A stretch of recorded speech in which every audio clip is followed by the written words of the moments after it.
Welcome to Jersey Reads the Classics, an audiobook podcast delving into the finest works of our literary masters. Unfortunately, it's read by this woman. What the hell? Who cares? Let's go on an adventure.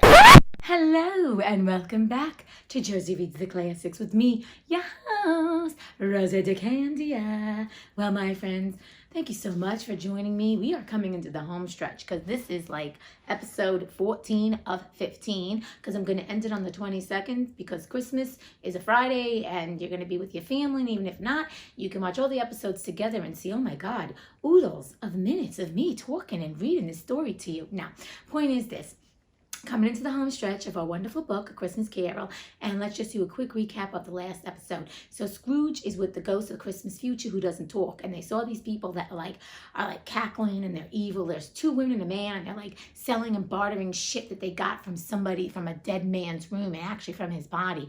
Scrooge doesn't want to know who it is, but we all know who it is, and it's basically Scrooge. But he's in denial, and now he wants to go somewhere where someone has died or there's some compassion and stuff. So I'm going to read a couple of lines before we go into the next episode from the last episode, okay? So without any further ado, let's get back to A Christmas Carol by Charles Dickens. Let me see some tenderness connected with a death, said Scrooge, or that dark chamber spirit which we left just now will be forever present to me. Okay, so he doesn't want to see those people that are selling the wares and shit from the dead man that they took off his body while he was in the bedroom. The ghost conducted him through several streets familiar to his feet, and as they went along, Scrooge looked here and there to find himself, but nowhere was he to be seen. See, Scrooge is still looking for himself. Scrooge doesn't want to see the truth. I keep thinking he knows the truth. He does know the truth in his spirit. He just doesn't want to know and admit who the dead guy was that everybody was stealing from that couldn't stand their guts. All right. They entered poor Bob Cratchit's house, the dwelling he had visited before, and found the mother and the children seated round the fire. Quiet, very quiet. The noisy little Cratchits were as still as statues in one corner and sat looking up at Peter, who had a book before him. The mother and her daughters were engaged in sewing, but surely they were very quiet. And he took a child and set him in the midst of them. Where had Scrooge heard these words? He had not dreamed them. The boy must have read them out as he and the spirits crossed the threshold. Why did he not go on? The mother laid her work upon the table and put her hand up to her face. The color hurts my eyes, she said. The color? Oh, poor Tiny Tim. They're better now again, said Cratchit's wife. It makes them weak by candlelight, and I wouldn't show weak eyes to your father when he comes home for the world. It must be near his time. Past it rather, Peter answered, shutting up his book. But I think he has walked a little slower than he used to, these few last evenings, Mother. They were very quiet again. At last she said in a steady, cheerful voice that only faltered once, I have known him walk with Tiny Tim upon his shoulder very fast indeed. And so have I, cried Peter, often. And so have I, exclaimed another. So had all. But he was very light to carry, she resumed, intent upon her work. And his father loved him so that it was no trouble. And there is your father at the door. She hurried out to meet him, and little Bob and his comforter, because he still doesn't have a coat. He had no need of it, poor fellow, came in. His tea was ready for him on the hob, and they all tried who should help him to it most. Then the two young Cratchits got upon his knees and laid each child a little cheek against his face, as if they said, Don't mind it, father, don't be grieved. Bob was very cheerful with them and spoke pleasantly to all the family. He looked at the work upon the table and praised the industry and speed of Mrs. Cratchit and the girls. They would be done long before Sunday, he said. Sunday? You went today then, Robert, said his wife. Yes, my dear, returned Bob. I wish you could have gone. It would have done you good to see how green a place it is, but you'll see it often. I promised him that I would walk there on a Sunday. My little child, cried Bob. My little child. You know I'm going to lose it. I'm already starting to cry. You know who's not there? Oh, God. He broke down all at once. He couldn't help it. If he could have helped it, he and his child would have been farther apart, perhaps, than they were. He left the room and went upstairs into the room above, which was lighted cheerfully and hung with Christmas. There was a chair set close beside the child, and there were signs of someone having been there lately. Poor Bob sat down in it, and when he had thought a little and composed himself, he kissed the little face. He was reconciled to what had happened and went down again, quite happy. They drew about the fire and talked, the girls and mother working still. Bob told them of the extraordinary kindness of Mr. Scrooge's nephew. Remember Fred, the hot Mr. Fred? Okay, so Fred is being kind because well, we don't know, because we don't know about Scrooge, whom he had scarcely seen but once, and who, meeting him in the street that day, and seeing that he looked a little, just a little down, said Bob, inquired what had happened to distress him. On which, said Bob, for he is the pleasantest spoken gentleman you ever heard. I told him, I'm heartily sorry for it, Mr. Cratchit, he said, and heartily sorry for your good wife. By the by, how we ever knew that, I don't know. Knew what, my dear? Why, that you were a good wife, replied Bob. Everybody knows that, said Peter. Oh, Peter's like the cheerful one. We'll keep Peter around. It's like Peter Brady. Very well observed, my boy, cried Bob. I hope they do. Heartily sorry, he said, for your good wife. If I can be of service to you in any way, he said, giving me his card, that's where I live. Pray, come to me. You see how good Fred is? See, he didn't work for Fred, but Fred is a kind person, and he knows in someone's sorrow, like you need to help people. That's what it's about. We are all connected, my friends. We are all connected, and everybody's thinking for themselves right now. This is not the time to do that. This is the time to be thinking of one another. But don't get me started. You know I'm going to go with that. Okay, so where was I? Where the frick was I? Okay. Now, it wasn't, cried Bob, for the sake of anything he might be able to do for us, so much as for his kind way, that this was quite delightful. It really seemed as if he had known our Tiny Tim and felt with us. All right, you know who's gone. I'm sorry to break it to you. I'm sure he's a good soul, said Mrs. Cratchit. You would be surer of it, my dear, returns Bob, if you saw and spoke to him. Yeah, because he's a hottie but toddy, okay? I shouldn't be at all surprised. Mark what I say. If he got Peter a better situation. Only hear that, Peter, said Mrs. Cratchit. And then, cried one of the girls, Peter will be keeping company with someone and setting up for himself. Get along with you, retorted Peter, grinning. Oh, look at that. Everybody's like, okay, so Fred can help Peter out, because remember, Peter's going to work in the financial thing, whatever, some industry. And look at, he's smart. They you know what? Fred said, however, I can help you. And so they'll get Peter a job, and then Peter can find a better lot in life and help his family. Poor Bob Cratchit, maybe you don't have to wear that friggin' comforter anymore. Maybe you'll actually have a coat next time. Okay. It's just as likely as not, said Bob. One of these days, though, there's plenty of time for that, my dear. But however and whenever we part from one another, I am sure we shall none of us forget poor Tiny Tim, shall we? Or this first parting that there was among us. Never, father, cried they all. And I know, said Bob, I know, my dears, that when we recollect how patient and how mild he was, although he was a little child, we shall not quarrel easily among ourselves and forget poor Tiny Tim in doing it. That's right, because we're not here forever, so stop quarreling and acting the fool, because you never know the last words you say to someone you love, whether it's a family member, a friend, or an intimate partner, they could be the last words, okay? That's all I'm saying. I say a lot of that's all I'm saying. I got a lot I'm saying. You know what I'm saying? Yeah, I know what I'm saying. All right, where the hell am I? I'm losing track of time here. Okay. I am very happy, said little Bob. I'm very happy. Mrs. Cratchit kissed him. His daughters kissed him. The two young Cratchits kissed him. And Peter and himself shook hands. Spirit of Tiny Tim, thy childish essence was from God. Spectre, said Scrooge, something informs me that our parting moment is at hand. I know it, but I know not how. Tell me, what man was that whom we saw lying dead? Here comes the moment. Here is the moment. The final bow. Okay, Scrooge, get yourself ready, because we all know, bitch, and you don't. The ghost of Christmas yet to come conveyed him as before, though at a different time. He thought, indeed, there seemed no order in these latter visions, save that they were in the future, into the resorts of businessmen, but showed him not himself.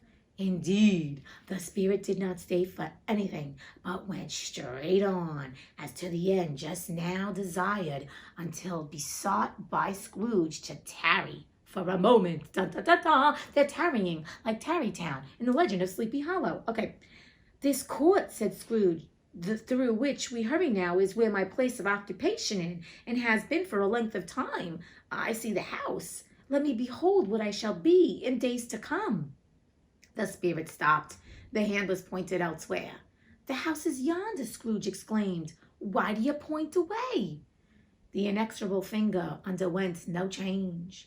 Scrooge hastened to the window of his office and looked in. It was an office still, but not his. The furniture was not the same, and the figure in the chair was not himself. The phantom pointed as before. He joined it once again, and wondering why and whither he had gone, accompanied it until they reached an iron gate. He paused to look round before entering. A churchyard. Here, then, the wretched man whose name he had now to learn lay underneath the ground. It was a worthy place, walled in by houses, overrun by grass and weeds, the growth of vegetation's death, not life. Oh, I love that. The growth of vegetation's death, not life. Choked up with too much burying, fat with repleted appetite. A worthy place. He's where he belongs. That's what that's saying. Everything is devoid of life and it's miserable. The spirit stood among the graves and pointed down to one. He advanced towards it, trembling. The phantom was exactly as it had been, but he dreaded that he saw new meaning in its solemn shape. Before I draw nearer to that stone to which you point, said Scrooge, answer me one question. Are these the shadows of the things that will be, or are they shadows of things that may be only? Still the ghost pointed downward to the grave by which it stood. Men's courses will foreshadow certain ends, to which, if persevered in, they must lead, said Scrooge. But if the courses be departed from, the ends will change. Say it thus with what you show me. The spirit was immovable as ever.